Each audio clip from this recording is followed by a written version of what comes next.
एक अच्छी खबर के साथ हम वापस आएंगे और अच्छी खबर ये है, हमने पहले भी आपको बताया था 10 जनवरी यानी आज के रोज़ से जो बाकायदा डायरेक्ट फ़्लाइट्स हैं पाकिस्तान से यूरोप के लिए उनका आगाज़ हो रहा है। हफ्ते में 2 दफ़ा आप Karachi to Paris direct flight ले सकेंगे और इसका बाकायदा इफ्तिताह थोड़ी देर में होने वाला है। हमारे साथ मौजूद है तर्जुमान PIA जनाब अब्दुल्ला हाफिज़ साहब। अस्सलाम वालेकुम अब्दुल्ला, कैसे हैं आप? और बहुत बहुत मुबारक हो आपको।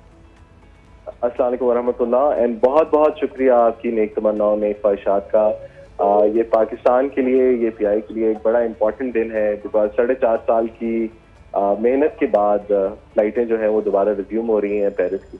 तो बहुत शुक्रिया।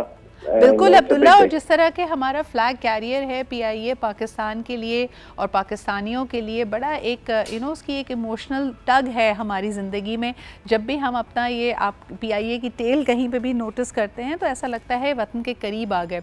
और आज की दुनिया में जब कनेक्टिविटी बड़ी अहम है, हमारे मुसाफिरों के लिए, पैसेंजर्स के लिए कितनी बड़ी आसानी है कि एक दफ़ा फिर वो डायरेक्ट फ़्लाइट ले सकेंगे। लेकिन मैं दोबारा आप लोगों का ये जो सफ़र रहा है, बिकॉज 4.5 साल की अनथक मेहनत रही है पूरी टीम की to once again lift that ban, इसमें क्या क्या मराहिल आए और ये किस तरह पॉसिबल हो पाया अब्दुल्ला?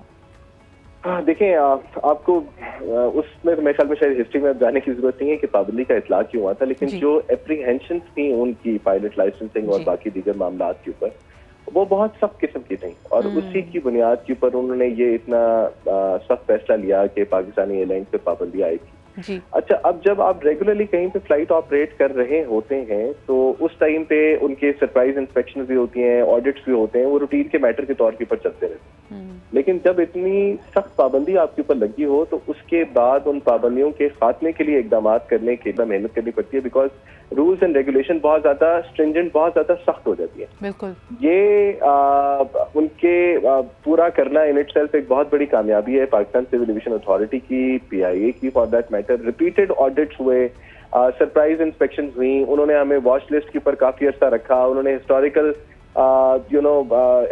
इंस्टेंसेस वो हमसे ये नोट करवाए और 4 साल की बार बार उनके साथ एंगेजमेंट के बाद आखिरकार हम उनको सेटिस्फाई करने के ऊपर कामयाब हुए और उसके नतीजे में आज। अच्छा अब्दुल्ला, कुछ रिलेटेड मैटर्स की बात करना चाहूँगी। वैसे तो खुशी का मौका है, लेकिन हमने हाल ही में कुछ ऐसे इंसिडेंट्स भी देखे जिसमें क्रू मेंबर्स के स्लिप होने की इतलात न्यूज़ का हिस्सा बनती हैं। और दूसरा जो बड़ी खबर आपके अगेंस्ट जाती है, which is apart from the operational matters, is कि जब ये इल्ज़ाम लगाया जाता है कि हमारे कई पायलट्स के पास जो डिग्रीज़ हैं, जो क्वालिफिकेशंस हैं, वो जाली हैं।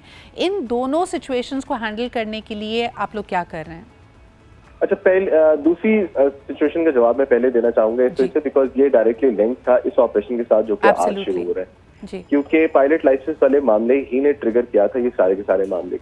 अब ये बात हमें समझनी पड़ेगी कि उसमें बहुत सारी ऐसी डिसइंफॉर्मेशन थी जो कि दी गई जिसकी वजह से ये पूरे का पूरा एक्शन हुआ। और यही जो आपने अभी कुछ पिछले सवाल में आपने मेरे से पूछा था कि जी मेहनत क्या हुई, यही उनको तसल्ली कराना, उनको उसी तरीके के प्रोसेसेस की पूरे ऑडिट्स करवाने के बाद हम स्टेज पे पहुंचे हैं, जिसका मतलब ये है कि PIA के या पाकिस्तानी पायलट्स की क्रेडेंशियल्स जाली नहीं है, उनके लाइसेंसेस जाली नहीं है। बिल्कुल। अच्छा, अब्दुल्ला से शायद हमारा राब्ता मुनक़ता हो गया है, वहाँ से सेरेमनी शुरू हो रही है, तशनगी रहेगी, लेकिन इंशाल्लाह दोबारा इनसे गुफ्तगू करेंगे तो जानेंगे कि ये जो क्रू मेंबर्स के स्लिप होने की इतलात होती है उसके लिए क्या किया जा रहा है।